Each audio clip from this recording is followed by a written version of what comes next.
Hi guys! Happy Wednesday to all! God bless ahead everyone! Nakalimutan kong ipakita yung aking niluluto. So, ito muna ngayon.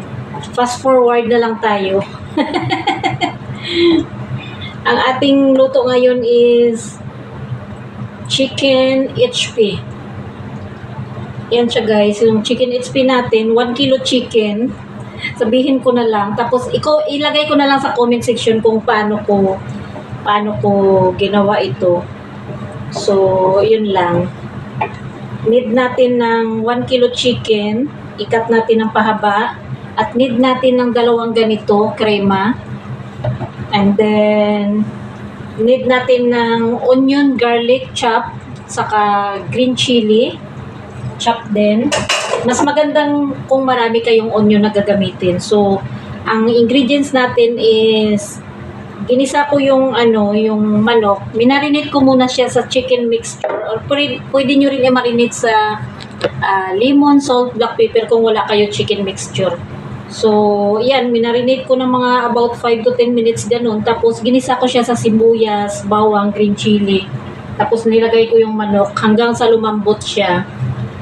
Then, nag-boil tayo ng ating vegetable. So, ito yung vegetables natin, guys. Ayan. Ano lang to siya? Cauliflower. So, meron tayong potato. Half-boiled lang siya, then carrots. So, ayan, nilagay ko siya sa ilalim ng Pyrex. Then, after nyan, kumulo na yung ating manok na nilagyan natin ng krema. So, yung krema is dito natin ilalagay sa ating manok na naluto na. So, fast forward na lang to guys. Hindi ko na napakita sa inyo. So, yun. Ayan. Ayan yung ating. So, dito na lang tayo. Ayan ang Pyrex ko. Nilagay ko sa ilalim yung yung boiled vegetable ko naman. Binoiled natin siya, nilagyan ng asin para may lasa na siya. So, may lasa na to siya. Ayan. Tapos, ito, ingredients ng ating manok. Ayan na siya ang kalabasan niya, guys. Parang pink-pink siya kasi meron siyang ketchup, HP sauce, saka soy sauce. Kung wala naman pong HP sauce, katulad sa atin sa Pilipinas, wala naman tayong HP sauce, pwede po tayo gumamit ng yung light soy sauce na lang. Light soy sauce, tapos, or yung sweet soy sauce. Di ba meron ganun tayo, sweet soy sauce. Then, ketchup. Tapos, mabigat po guys, kaya kailangan natin ng 2 kamay. So, i-pour over lang natin ito sa ating gulay. Ayan. Masarap to guys. Masarap ito. Kahit ako nasasarapan. So, may tinira pa kasi akong konting sauce. Parang siya. Sana yun? 2 ganito yung kailangan natin.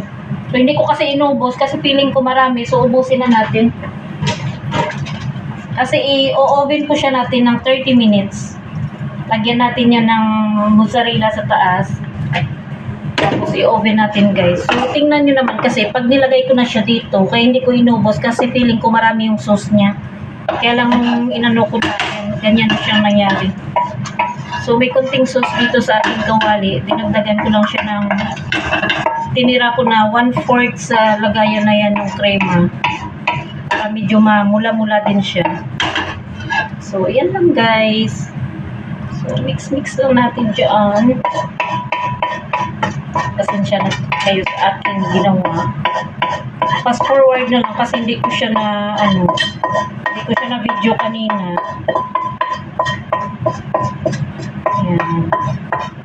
So, simutin lang natin yung sauce. Ayan. Guys.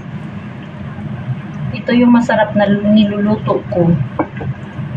So, ipag-mix lang natin konti yung ating manok at ilagyan natin sa gilid.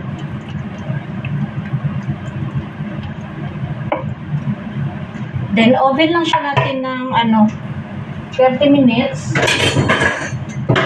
So, before natin i-oven, luto na rin kasi yung ating. Nag-boil tayo ng kanin. So,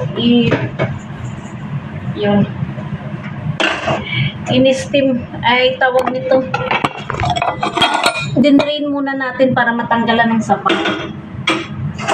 So, ayan. Na-drain na natin yung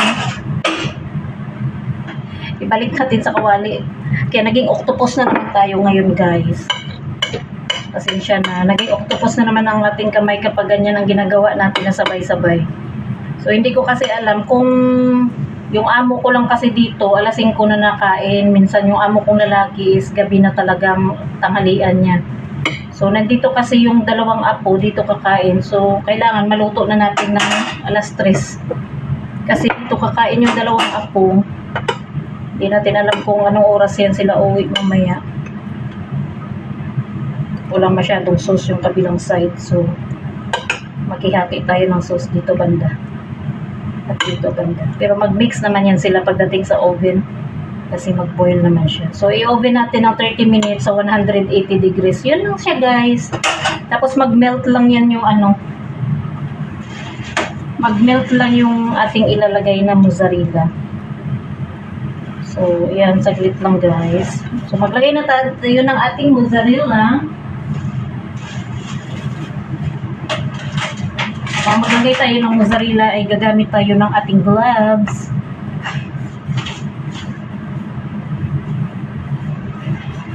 Kasi makikita tayo sa camera. Uy, maliwanag naman masyado yan.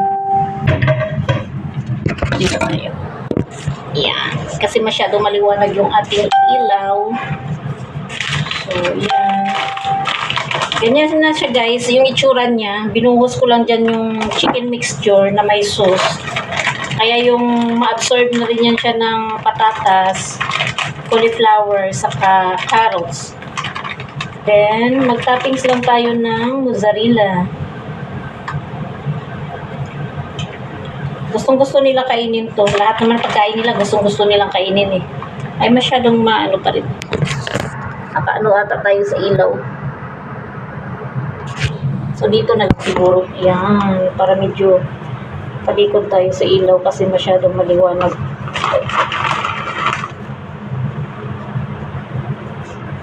Yan.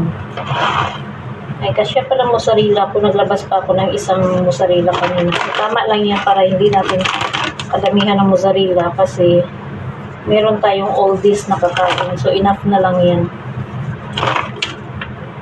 Mahirap yung damihan natin. So, tama na yan siya. Yan. So, dagdagan pa natin ng konti. Ano kaya? I think tama na yan kasi meron talaga yung dalawang oldies na pakainin. So,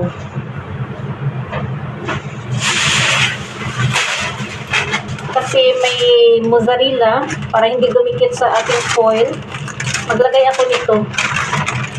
Wax paper ang tawag dito or baking paper. Ito atang wax paper sa Pilipinas.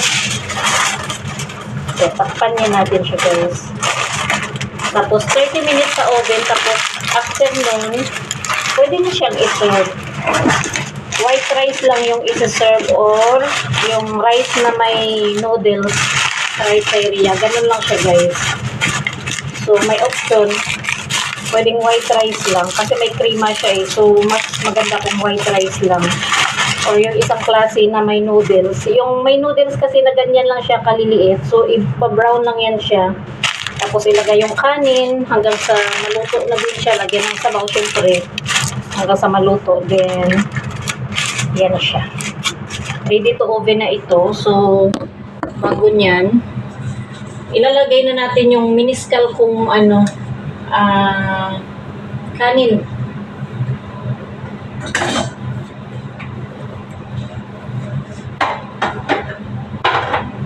Ito naman yung ating rice. So, ibalik natin ulit dito sa ating kaldero.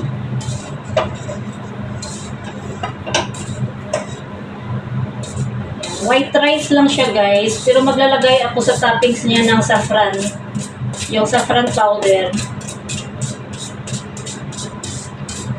So, I think, meron naman sa Pilipinas, saffron powder, pero alam nyo na, pag sinabi ng Pilipinas, ginto ang bilihin. May nakita na ako nito sa mga grocery siya na bibili, sa mga kasama ng mga spices, pero ginto talaga. Minsan yung mismar, bibili ka rin doon, Diyos ko, ilang piraso lang, 20 plus, 30 plus, ganun yung. So, kawawa tayong mga Pinoy, no? Kasi naghihirap na tayo sa ano ng ekonomiya ng ating Pilipinas, tapos ginto pa yung mga bilihin, wala na. Unlike dito na, so iba-iba talaga yung patakaran ng gobyerno kasi. Unlike dito, na basta mo mabibili yung ano, yung kakailanganin mo. Kahit mahirap ka dito, afford mong hindi ka magutom. So, lagyan lang natin ng saffron powder. Ayun, umapaw. Naka-gloves naman ako. So, ibalik natin. Yan. Ito lang po yung ginamit ko, saffron powder. Yan. Binili siya ng amo ko is, ay, nawala na yung ano niya. Wala pa siyang 1 KD, so wala pang 200. Kasi, i-convert natin sa palitan ngayon. Palitan ngayon mga nasa 95 ata, something like that. Tapos minsan parang 200. Pero i-base na lang natin sa minimum wage. Mga 195 ganun. So takpan na natin to para mag-absorb ng kanin yung ating saffron. Para medyo malusaw siya kasi powder siya eh. Yung iba kasi yung nilalagay nila nito, tawag niyan. So guys, antayin ko lang ng after 15 minutes, saka ilagay ito sa oven para sakto alas 3 matapos. Then, so mag-bye na muna ako. Yun lang ang today's video natin. Medyo fast forward. Tapos, kain muna tayo ng tanghalian guys kasi ano na oras. 2:15 na. So, nagugutom ng aking mga bulati. Kaya kain muna tayo. So, ayan. See you. God bless. At sana panoorin nyo ang aking video. Thank you guys. Thank you in advance sa makapag-subscribe, like, and share natin. Salamat. God bless.